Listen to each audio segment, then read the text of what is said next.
Mari kita memuji dan memuliakan nama Tuhan dan mendengarkan firman Tuhan yang dibawakan oleh Pak Yoto pribadi dengan tema harapan yang menggerakkan tindakan. Saya undang jemaat untuk bangkit berdiri. Kita akan naikkan pujian betapa dalamnya.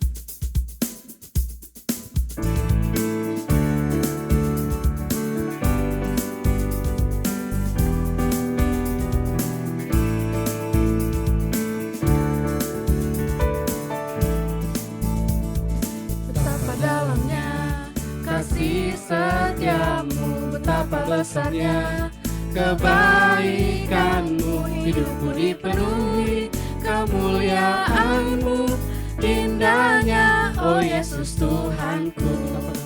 Betapa dalamnya kasih setiamu, betapa besarnya kebaikanmu, hidupku dipenuhi kemuliaanmu, indahnya, oh Yesus Tuhanku. Sempurnalah kehidupanku sejak Kau hadir dalam hatiku. Kau perhatikanku setiap waktu.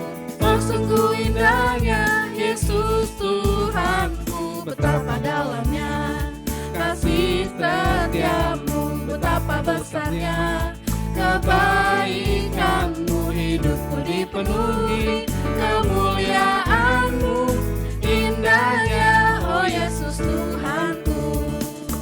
Sempurnalah kehidupanku sejak Kau hadir dalam hatiku. Kau perhatikanku setiap waktu. Oh sungguh indahnya Yesus Tuhanku. Betapa dalamnya kasih setiamu, betapa besarnya kebaikanmu, hidupku dipenuhi kemuliaanmu, indahnya, oh Yesus Tuhanku. Indahnya, oh Yesus Tuhanku. Indahnya, oh Yesus Tuhanku. Mari kita berdoa. Bapa kami yang di surga, Bapa yang kami kenal, Yesus Kristus Tuhan, kami mengucap syukur atas kebaikan-Mu, penyertaan-Mu, perlindungan-Mu, segala yang baik yang telah kami terima Bapa. Kami sudah berkumpul untuk memuji dan memuliakan nama-Mu Bapa dan mendengarkan firman-Mu. Kiranya Tuhan berkati hamba-Mu yang akan membawakan firman-Mu dan kami yang mendengarkannya Bapa. Di dalam nama Tuhan Yesus kami mengucap syukur, haleluya, amin. Jemaat dipersilakan duduk. Kita tahu Tuhan selalu menyertai kita dalam setiap musim kehidupan kita, dan Tuhan juga memelihara kita. Kita akan naikkan pujian, semusim berlalu, namun Kau selalu peliharaku, tak terbatas by NDC Worship.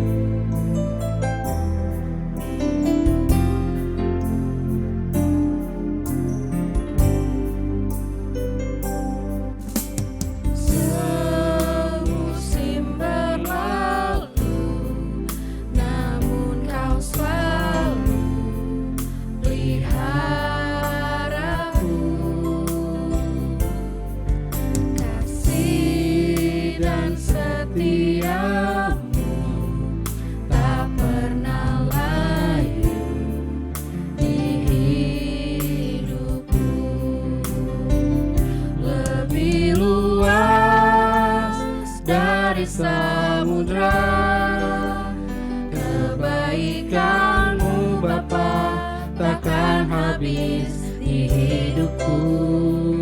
Lebih tinggi dari cakrawala, tak terbatas kasih-Mu. Sungguh ku bersyukur.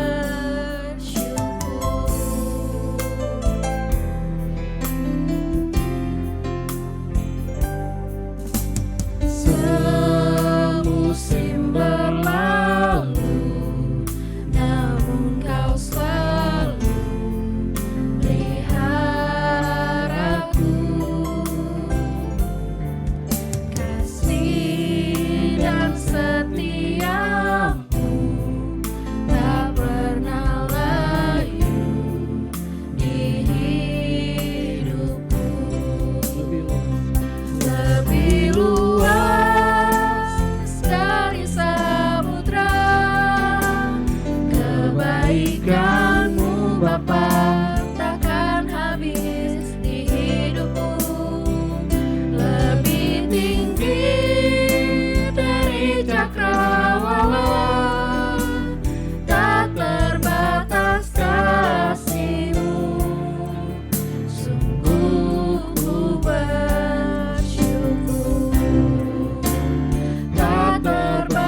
terbatas kasih-Mu.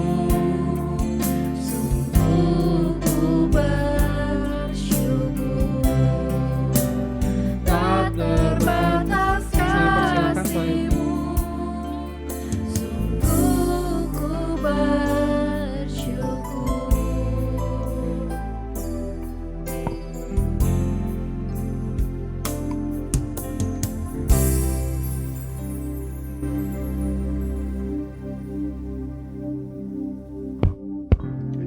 Selamat pagi teman-teman semua. Kita bersyukur bahwa hari ini kita bisa berkumpul ya. Saya memang agak lelah karena sepanjang hari kemarin perjalanan dari Bali, terus sampai malam rapat lagi dengan pengurus ya. Bersyukurlah Tuhan masih beri kesehatan. Mari kita berdoa. Bapa di sorga, kami sungguh bersyukur bahwa hari ini Bapa kami boleh berkumpul di tempat ini untuk memuji dan memuliakan nama-Mu, untuk mengisi kehidupan-Mu, untuk membentuk diri kami Tuhan, untuk menjadi alat-Mu yang setia, untuk membentuk kami Tuhan, menjadi anak-anak-Mu yang berpengharapan. Biarlah Roh-Mu yang kudus Tuhan membuka hati dan pikiran kami, merendahkan hati dan pikiran kami untuk menerima firman dan pengajaran dari-Mu, sehingga Tuhan dalam kehidupan kami sungguh pengharapan kami hanyalah Engkau. Dan kami boleh melakukan tindakan-tindakan dalam hidup kami, bukan berdasarkan kekuatan kami sendiri, tetapi Tuhan bersandar penuh kepada kasih karunia-Mu. Dalam nama Tuhan Yesus kami berdoa. Amin. Ya, judulnya adalah harapan yang menggerakkan tindakan. Ya, hari ini tanggal 5 Juni, jadi saya langsung tahu itu salah. Oke, yang menjadi ayat mas kita adalah dari Roma 15 ayat 13. Boleh ditampilkan? Oke. Semoga Allah sumber pengharapan memenuhi kamu dengan segala sukacita dan damai sejahtera dalam iman kamu, supaya oleh kekuatan Roh Kudus kamu berlimpah-limpah dalam pengharapan. Ya, di sini dinyatakan bahwa pengharapan itu baru bisa berlimpah-limpah apabila diberikan melalui kekuatan Roh Kudus. Oke, yang kedua adalah Ibrani 6 ayat 11 dan 12. Ini adalah ayat-ayat yang diberikan kepada saya oleh Pak Noel ya. Tetapi kami ingin supaya kamu masing-masing menunjukkan kesungguhan yang sama untuk menjadikan pengharapanmu suatu milik yang pasti sampai pada akhirnya. Jadi pengharapan itu harus kita miliki, harus kita pegang ya. Hidup kita kalau tanpa pengharapan akan berat. Hidup di dunia bukan sesuatu hal yang mudah, tetapi hidup di dunia harus berdasarkan pengharapan kita. Ya, kita tahu di akhir hidup kita mau kemana, gitu ya. Baik, kita langsung masuk ke bahannya. Oke, ini screen pertama adalah satu cerita, ya. Ada orang namanya Anthony Bourdain, ya. Ada yang kenal orang ini? Ya, ya, seorang chef, ya, chef yang luar biasa gitu.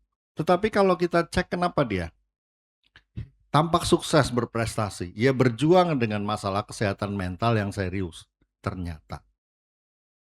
Ya, kemudian kehilangan pengharapan membuatnya merasa terisolasi secara emosional meskipun dikelilingi oleh banyak orang.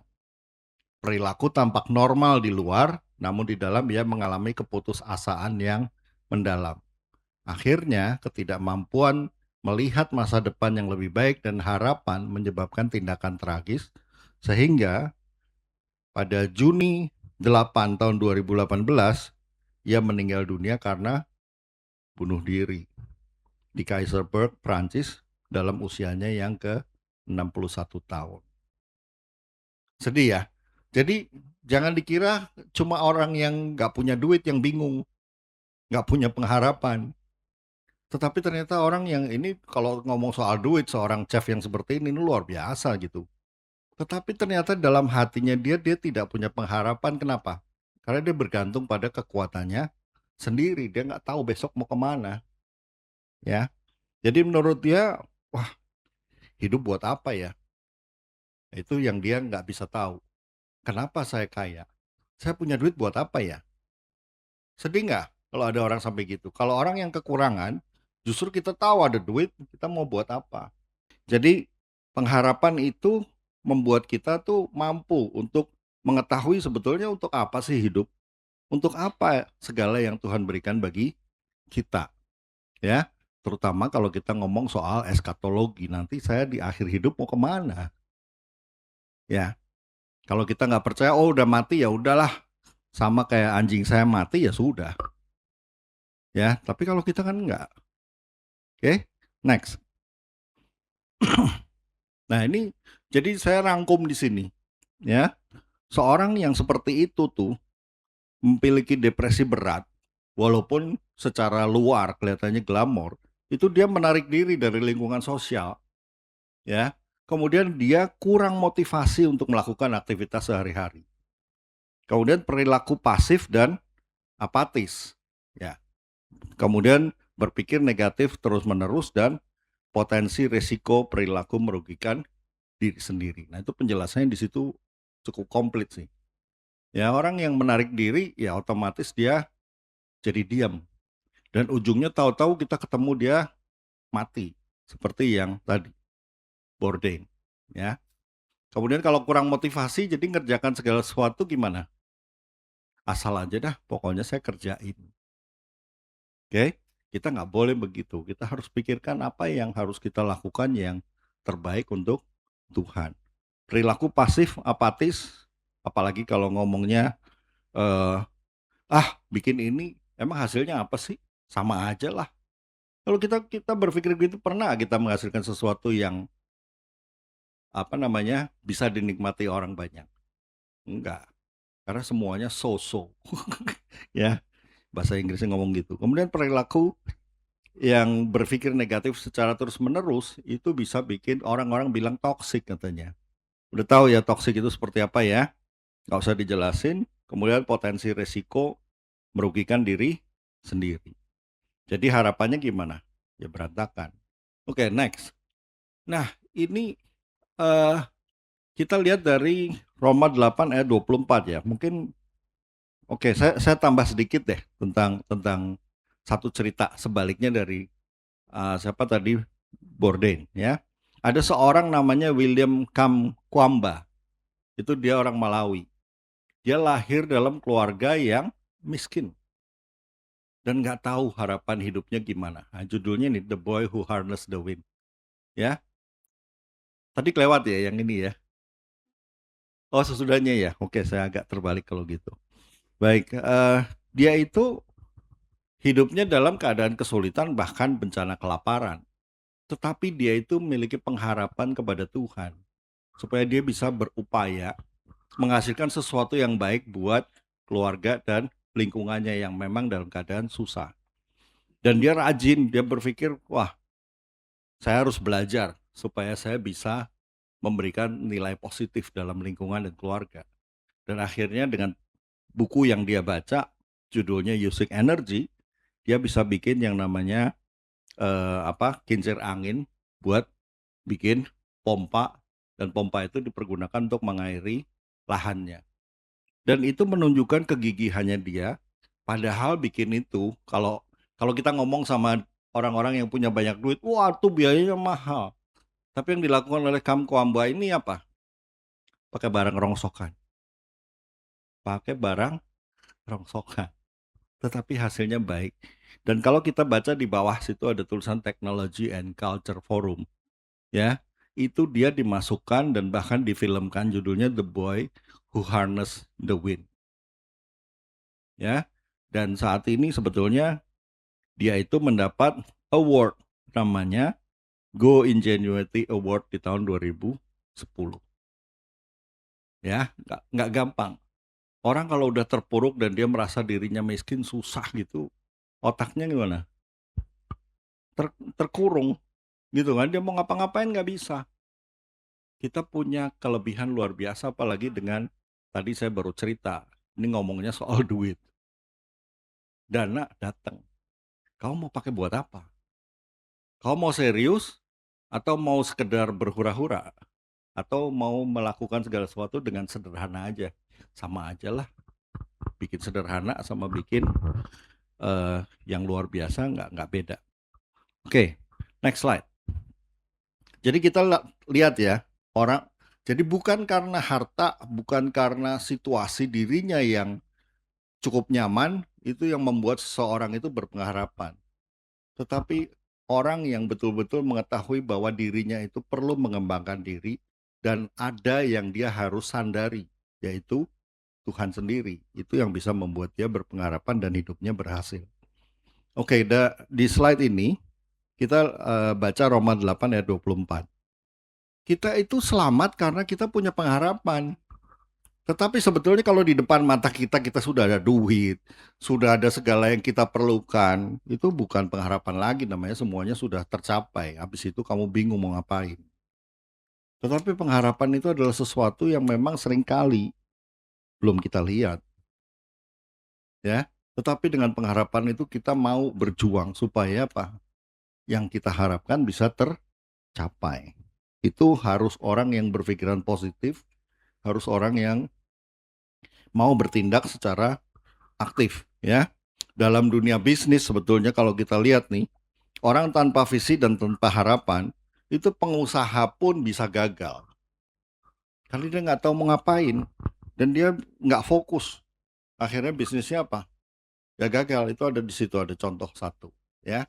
Kemudian contoh yang kedua, itu atlet. Kalau dia belum lari, sudah ngelihat, waduh, itu oponen saya luar biasa itu, kuat gitu kan, dan dia terkenal. Apa yang terjadi? Dia downhearted dan dia nggak bisa lari dengan baik. Padahal siapa yang tahu? Segala sesuatu kan bisa terjadi. Orang bilang kalau pertandingan bola itu bulat, jadi nggak tahu siapa yang bakal menang, ya kan? Lari juga bisa begitu, ya. Kemudian contoh yang ketiga, pasien medis. Kalau tanpa harapan kesembuhan, dia mau upayakan nggak? Nggak usah deh buang-buang duit, padahal punya duit. Tetapi ada juga yang udahlah nggak punya pengharapan, nggak usah lah, saya udah doa 10 kali nggak ada hasilnya. Ya, sebetulnya kalau kita punya pengharapan dan membiarkan Tuhan bekerja dalam hidup kita, maka proses penyembuhan kita bisa berjalan. Tetap betul segala sesuatu adalah tergantung dari Tuhan. Ya, jadi pengharapan itu penting. Udah lihat belum kemungkinan untuk sembuh? Bisa belum lihat. Ya, saya pernah saksikan tentang anak saya yang sakit. Saya sampai boleh dibilang masuk dalam kelompok orang frustrasi sempat. Tetapi Tuhan kasih saya pengharapan. Sehingga ternyata dengan cara yang lebih mudah, ya, anak saya bisa sembuh. Dan apa yang dia harapkan itu dapat terlaksana.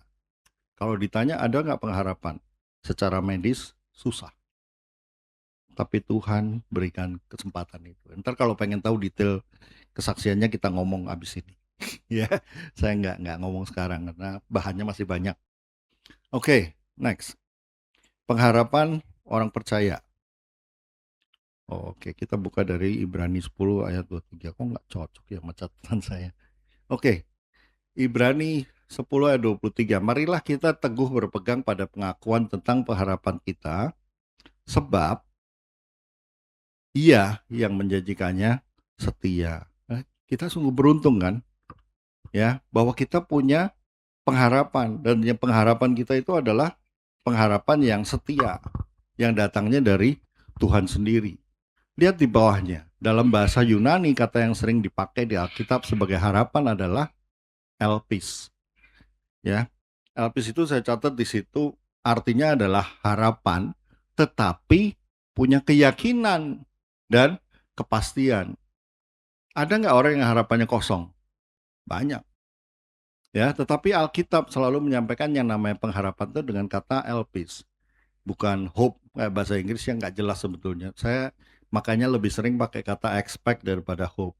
Karena expect itu artinya saya ada actionnya. Kalau hope, tunggu aja. Mudah-mudahan terjadi. Ya, tapi kalau expect itu kamu harus melakukan sesuatu. Supaya apa yang tercapai itu, apa yang diharapkan itu bisa tercapai. Nah, kita itu di Alkitab pakai kata elpis. Ya, dalam berbagai bentuk lah, kata sifat, kata kerja, kata benda, dan lain sebagainya. Itu dasarnya adalah elpis yang menunjukkan bahwa harapan yang diberikan oleh Tuhan itu adalah harapan yang pasti dan meyakinkan karena dia setia. Oke, next screen. Kemudian di sini dijelaskan juga, jadi pengharapan orang percaya itu bukan sekedar harapan kosong, tapi punya keyakinan yang berakar pada janji-janji Allah. Dan boleh dibilang tidak pernah gagal. Ya, janji keselamatan itu diberikan sejak kapan? Sejak Adam dan Hawa. Ya kan? Dibilang bahwa nanti keturunanmu akan membunuh ular. Itu kan meremukkan ular. Itu berarti menunjukkan bahwa rencana keselamatan Tuhan sudah diberikan sejak zaman itu. Tetapi terjadinya berapa ribu tahun setelah itu baru terjadi. Tetapi janji Tuhan setia, ya. Dan kita boleh menikmati janji Tuhan itu. Kemudian fondasi pengharapan orang percaya itu menjadi fondasi memberi kekuatan dan motivasi untuk menjalani hidup. Kalau kita tidak punya pengharapan, ada nggak motivasi? Ada nggak kekuatan? Ada nggak keinginan? Percuma saya berusaha setengah mati juga paling hasilnya begitu. Repot kita. Ya, kemudian yang berikutnya bukan hanya menunggu sesuatu yang baik di masa depan, tetapi juga menggerakkan tindakan nyata. Jadi saya tahu, makanya tadi saya bilang, kita mesti expect bukan hope. Ya, expect sesuatu. Dan kalau expect sesuatu, jangan diam aja dong. Harus melakukan sesuatu. Kalau orang udah pernah melakukan kesalahan, kita kerjain lagi dengan cara yang sama. Hasilnya sama apa beda? Sama. Kalau orang udah pernah melakukan kesalahan, kita harus melakukan dengan cara yang lain. Gimana caranya? Mesti berpikir, duduk, renungkan, pikirkan, kemudian rencanakan, lakukan. Baru ekspektasi itu bisa terlaksana. Ya. Kemudian memampukan orang percaya untuk hidup sesuai kehendak Allah. Jadi kita tahu, sorga itu kudus kan? Ya, sehingga kita bisa menjaga diri kita supaya hidup dalam kekudusan. Dan karena kekudusan itu bisa tercapai dengan buah roh, ya, maka kita bisa bertekun dalam doa, melayani sesama, dan terus maju dalam iman. Next screen. Ya, ini adalah penjelasan tadi tentang bukan harapan kosong, ya. Di situ dari Roma 8 ayat 28. Paulus dalam suratnya kepada jemaat Roma. Baik, boleh dibuka ya. Kita tahu sekarang bahwa Allah turut bekerja dalam segala sesuatu untuk mendatangkan kebaikan bagi mereka yang mengasihi Dia, yaitu bagi mereka yang terpanggil sesuai dengan rencana Allah. Jadi, kalau kita lihat Allah itu pun bahkan turut bekerja. Kalau turut bekerja itu berarti kita bekerja nggak? Bekerja dong. Kalau Tuhan turut bekerja terus kita nggak kerja, itu namanya apa? Udah Tuhan kerjain aja deh, saya tunggu aja hasilnya. Nggak bisa begitu, ya. Kemudian yang berikutnya dari 2 Korintus 5 ayat 7. Sebab hidup kami ini adalah hidup karena percaya, bukan karena melihat. Percaya nggak kalau Tuhan turut bekerja dalam segala yang kita lakukan pelayanan di Yaski? Ada yang nggak percaya? Ada yang merasa semua itu karena kepintaran saya sendiri? Kepintaran masing-masing? Ya, tentunya karena Tuhan turut bekerja. Oke, next. Ya, harapan yang menggerakkan tindakan. Orang yang berpengharapan itu ada 3 hal yang dia lakukan di sini. Ya, harapan membawa ketekunan. Yakobus 1 ayat 12. Ya, nanti tolong dibuka aja. Oh ya, oke. Berbahagialah orang yang bertahan dalam pencobaan, sebab apabila ia sudah tahan uji, ia akan menerima mahkota kehidupan yang dijanjikan Allah kepada barang siapa yang mengasihi Dia. Ya, jadi tekun. Harapan akan janji Allah memberikan kekuatan untuk bertahan dan tidak menyerah bahkan ketika cobaan datang bertubi-tubi. Ada pernah nggak ngomong kayak gini? Tuhan, saya sudah melakukan segala pelayanan, kenapa pencobaan terus datang? Padahal ada sesuatu yang direncanakan pada Tuhan. Seringkali tahu nggak, kita tuh merencanakan sesuatu, kita sampaikan kepada teman, kepada forum. Ternyata dia kasih komentar. Kalau orang yang sombong, dia akan berpikir, saya sudah pikirkan ini matang-matang, susah-susah, kenapa tahu-tahu ada komen yang begitu? Itu cobaan nggak? Cobaan. kadang-kadang kita merasa diri kita udah paling benar. Kemudian kita perbaiki. Ternyata di kalimat berikutnya di-challenge lagi. Buat lagi perbaiki, di-challenge lagi. Itu bertubi-tubi juga kan. Begitu juga Tuhan dengan cara yang dia mau supaya kita tuh belok ke sini dibelokin.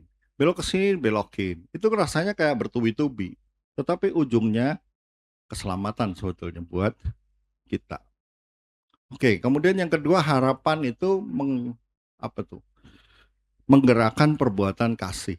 Kalau kita punya harapan tadi yang saya bilang buah roh sehingga kita bisa tetap bersukacita dan sabar sekaligus aktif dalam doa dan pelayanan. Coba buka Roma 12 ayat 11 sampai 15. Ya ini banyak sekali ayatnya tapi saya nggak akan baca semua ya. Janganlah hendaknya kerajinanmu kendor, biarlah rohmu bernyala-nyala dan layanilah Tuhan. Bersukacitalah dalam pengharapan. Ya. Jadi kalau kita punya pengharapan kita harus bersukacita, bukan jadi punya beban. Sabarlah dalam kesesakan dan bertekunlah dalam doa. Bantulah dalam kekurangan orang-orang kudus. Jadi orang kudus ada kekurangan nggak? Bisa ada. Jangan mikirnya kekurangan cuma duit doang ya. Kekurangan tuh macam-macam. Dan usahakanlah dirimu untuk selalu memberikan tumpangan. Next. Berkatilah siapa yang menganiaya kamu, berkatilah dan jangan mengutuk. Kita tahu kenapa kita bisa itu karena kita punya pengharapan. Biar dikutuk orang, biar dianiaya. Yang penting saya bekerja dengan sungguh-sungguh. Kemudian bersukacitalah dengan orang yang bersukacita dan menangislah dengan orang yang menangis. Jadi kita bisa merasakan atau sensitif dengan saudara sepelayanan kita. Itu adalah menggerakkan perbuatan kasih. Kemudian yang ketiga, mendorong hidup yang kudus. Sebetulnya tadi saya sudah sampaikan, ya. Harapan akan keselamatan dari hidup kekal mendorong kita untuk menjauhi dosa dan hidup sesuai dengan kehendak Allah. Oke. 1 Yohanes 3 ayat 3. Setiap orang yang menaruh pengharapan itu kepadanya menyucikan diri sama seperti dia yang adalah suci. Kalau kita baca Alkitab sungguh-sungguh, kita lihat bahwa Yesus pun menyatakan diri, saya menjaga kekudusan dalam hidupnya. Yesus kudus, tapi dia bilang dia menjaga kekudusan supaya berhasil apa yang dia lakukan, supaya tidak bercacat. Ya, karena dia punya pengharapan bahwa orang bisa diselamatkan. Nah, bagaimana dengan kita? Kita yang diharapkan untuk diselamatkan malah nggak mau menjaga diri untuk hidup suci. Atau mau hidup seenaknya. Nggak bisa dong. Ya. Oke. Next. Nah ini adalah yang berikutnya. Ini ada contoh beberapa tokoh Alkitab. Kita tahu Abraham. Ya itu di Roma 4 ayat 3 dan Kejadian 15 ayat 6 itu dinyatakan bahwa Abraham itu punya iman dan dia berani meninggalkan tempat tinggalnya karena dia percaya kalau Tuhan minta sesuatu itu dia akan menghasilkan sesuatu yang berarti gitu ya dalam hidup dia. Siap dia jadi pengembara sekalipun. Ya kalau kita suruh mengembara nggak tahu ujungnya berani nggak? Nggak berani. Ngapain? Betul kan? Tetapi kalau Tuhan yang bawa kita menjadi pengembara, pasti ada sesuatu yang Tuhan rencanakan. Dan ternyata itu adalah dia memperoleh keturunan yang bisa menjadi berkat buat kita juga. Ya. Kemudian lihat di Rasul Paulus, ya. Itu harapan akan kemuliaan kekal. Menggerakkan Paulus untuk terus terus melayani meskipun menghadapi penolakan dan kesulitan. Kita tahu Paulus itu tadinya adalah seorang yang glamor gitu kan, pangkatnya tinggi, minta surat dari dari ya katakanlah semacam sinodenya lah pada zaman itu. Untuk ngapain? Untuk bunuh orang Kristen. Dapat segala yang dia butuhkan, dia dapat. Tetapi setelah dia tahu kebenaran, berubah. Sampai dia harus dimasukin di penjara, di bawah tanah pun dia siap. Ya. Oke, yang berikutnya, ini lebih banyak lagi ayat Alkitab saya masukin. Ya. Orang yang yang berpengharapan itu sebetulnya dinyatakan dalam Alkitab suci. Allah memberikan harapan pasti untuk masa depan yang baik Harapan berakar pada iman yang kuat. Ya, nanti silakan dibuktikan, lihat di ayatnya. Ya, harapan pada kasih setia Allah membawa perlindungan dan berkat. Harapan yang diberkati oleh Allah menghasilkan sukacita dan damai. Kemudian kebangkitan Kristus memberi kita hidup yang penuh harapan. Kemudian harapan akan kedatangan Kristus yang kedua kali memotivasi hidup kita untuk kudus. Oke. Yang berikutnya. Ya, nanti coba dicari deh, kalau mau difoto silahkan. Kemudian slide 12 ya, ini adalah tentang praktek hidup berdasarkan harapan yang menggerakkan tindakan. Itu adalah sesuai dengan judul yang kita bicarakan sekarang. Orang yang mau menggerakkan, yang memiliki harapan itu hidupnya mestinya dilihat penuh dengan doa. Dan dia berdoa itu punya keyakinan yang kuat. Ya. Kemudian yang kedua, dia siap melayani dengan kasih. Ya, saya bilang seorang yang melayani dengan kasih itu gini. Kasih itu adalah hukum yang terutama. Ya, kasihlah Tuhan Allahmu dengan segenap hatimu, segenap jiwamu, segenap kekuatanmu, dan yang sama dengan itu kasihlah sama manusia seperti dirimu sendiri. Dan itu harus diwujudkan. Ingat, yang namanya kasih itu bukan selalu ngasih, bukan selalu sekedar nyenengin orang, tetapi juga kadang-kadang harus menegur. Karena kalau kita biarkan dia jadi gimana? Nyasar. Nah, itu yang masuk dalam kelompok namanya mereka merasa seperti dicobai padahal sedang diarahkan di jalan yang benar. Ya, yang namanya kasih itu juga kalau seandainya pelayanan kita itu ada gangguan, kita mau singkirkan nggak gangguan itu? Ya iya dong. Ya, itu namanya kita mengasihi. Kalau kita tidak mengasihi, biarin aja gangguan, ntar baik sendiri. Ya, itu berarti kita nggak melakukan tindakan. Ekspektasi kamu apa tentang pelayanan kamu? Ekspektasi harus yang baik kan hasilnya. Ya tentunya kita akan lewati semua masalah itu bersama dengan Tuhan. Ya, itu ada ayatnya di Ibrani 10:24. Kemudian hidup dalam ketekunan dan kesabaran. Jangan kaget kalau pada waktu kita melakukan pelayanan kadang-kadang kita terantuk batu. Kadang-kadang ada tembok yang menghalangi. Tapi itu semua pasti akhirnya bisa dilewati. Kalau kita baca Yesaya 40:31, Tuhan itu sudah merencanakan yang terbaik buat hidup kita. Jadi kita harus bertahan dalam iman. Jangan takut dengan benturan. Oke, ini adalah screen saya yang terakhir abis ini. Oke, harapan dalam iman Kristen adalah kekuatan yang menggerakkan tindakan nyata. Harapan ini bukan sekedar menunggu masa depan yang lebih baik, tetapi menjadi sumber motivasi untuk hidup sesuai dengan kehendak Allah di masa sekarang. Artinya apa? Bertindak, bukan duduk diam tungguin aja. Ya.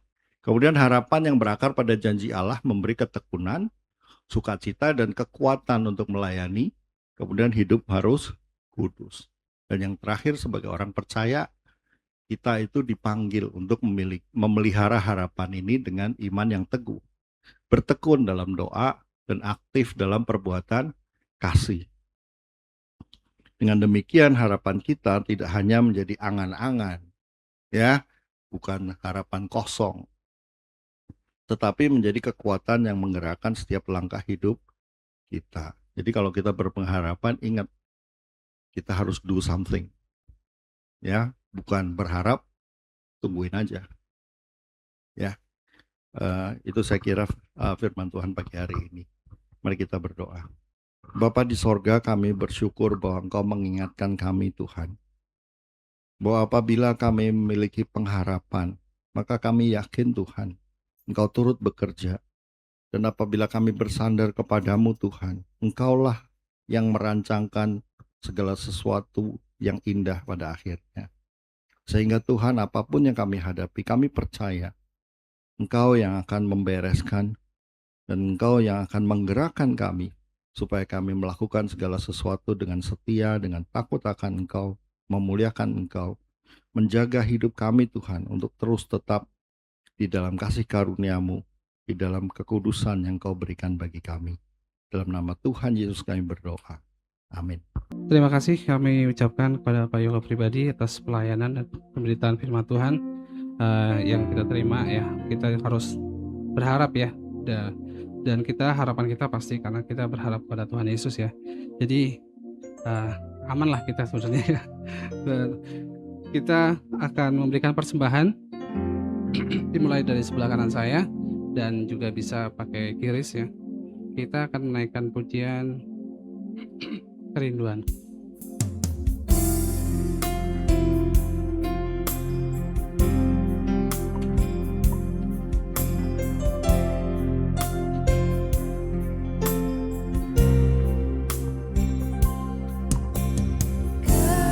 Kerinduanku hanyalah mengenalmu.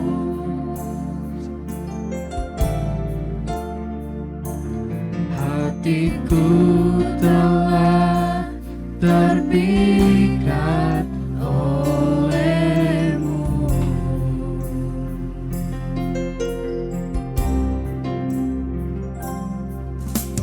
Kedamaianku adalah bersamamu.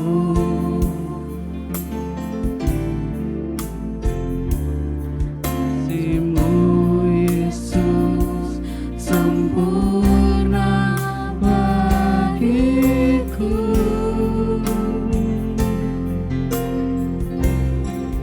Hanya Kau Tuhan yang ku inginkan, hanya Kau Tuhan yang ku rindukan, hanya Kau Tuhan yang ku dambakan seumur hidupku. Hanya Kau Tuhan yang ku inginkan, hanya Kau Tuhan yang ku rindukan, hanya Kau Tuhan yang ku dambakan seumur hidupku. Mari kita berdoa untuk persembahan. Bapa yang baik, terima kasih Tuhan untuk semua berkat yang kami terima, baik materi maupun segala yang baik yang kami terima juga Bapa. Kami bersyukur Tuhan sudah teramat baik bagi kami. Kami memberikan persembahan ini Tuhan, baik pujian, berikan persembahan ini Bapa agar menjadi perpanjangan tangan-Mu juga untuk hamba-hamba-Mu yang ada di daerah Bapa. Kami serahkan semuanya ke dalam tangan-Mu di dalam nama Tuhan Yesus. Haleluya. Amin. Kita akan bangkit berdiri. Nanti kita akan berdoa syafaat yang dipimpin oleh Pak Pendeta Emeritus Sakti Jaya. Kita naikkan Engkaulah kekuatanku, refnya saja.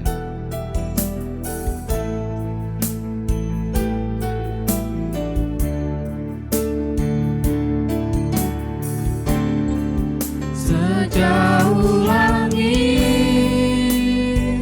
dari bumi, begitu besarnya kasih-Mu,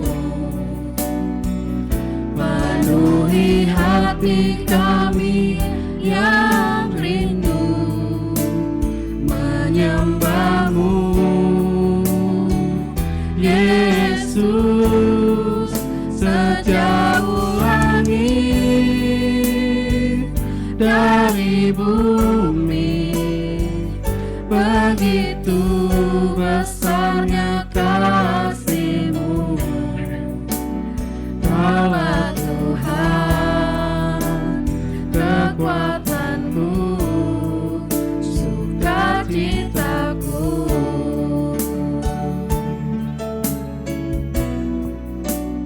Kaulah Tuhan kekuatanku,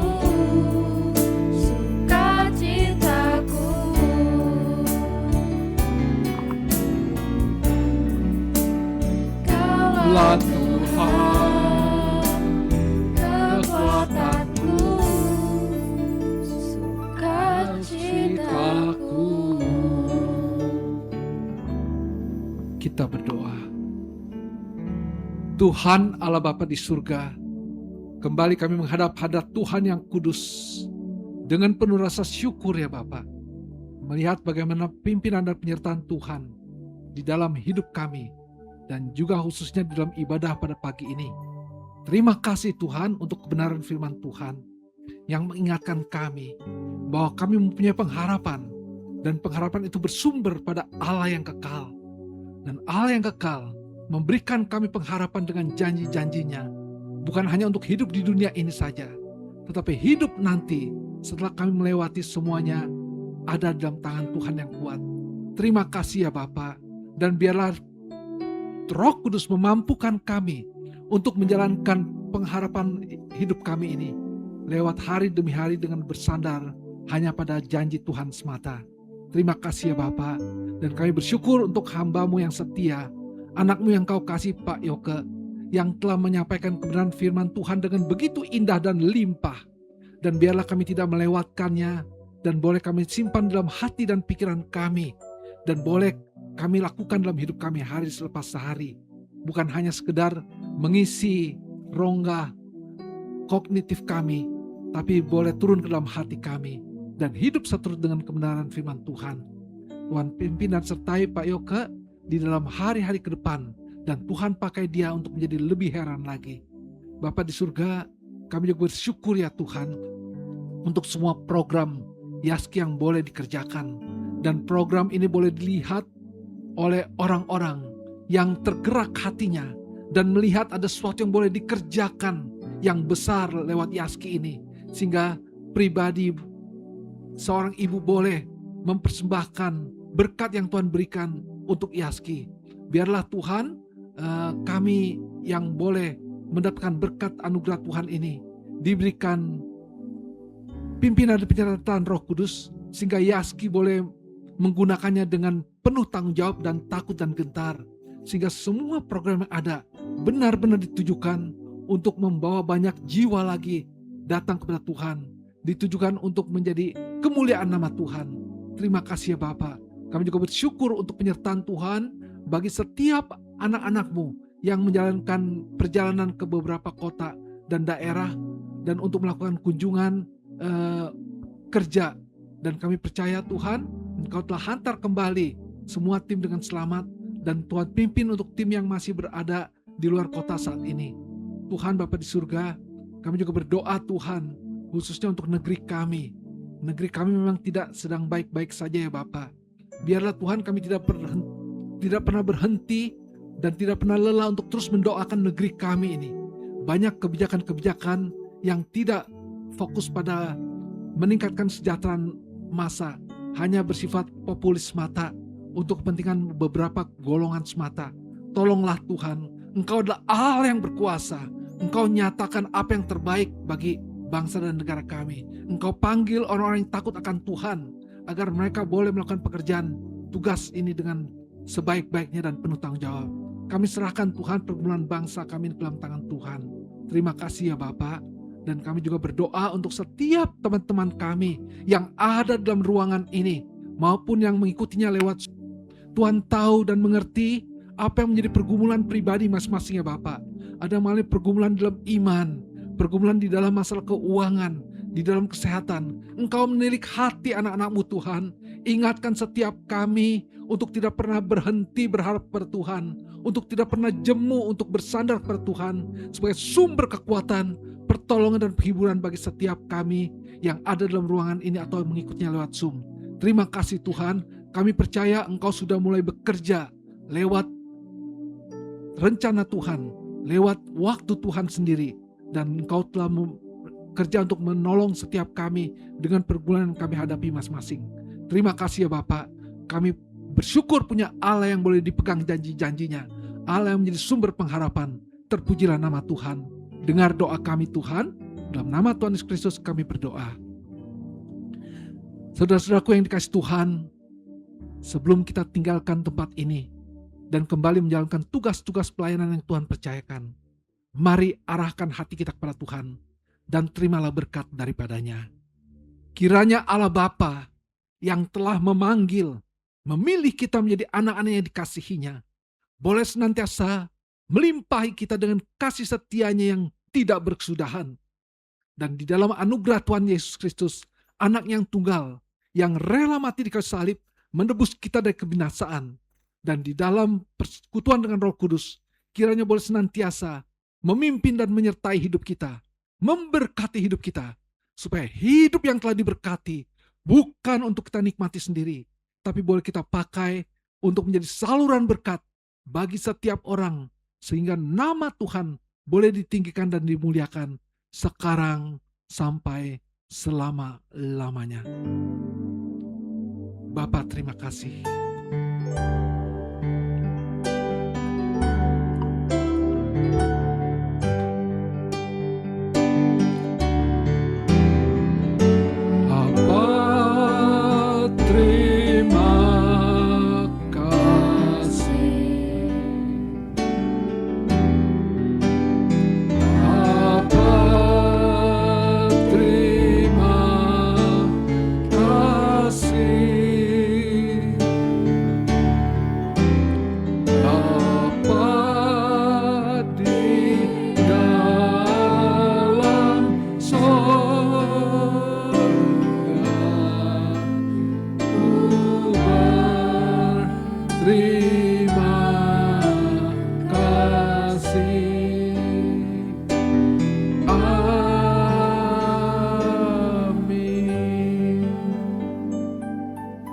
Ibadah selesai, silakan duduk dan saat teduh.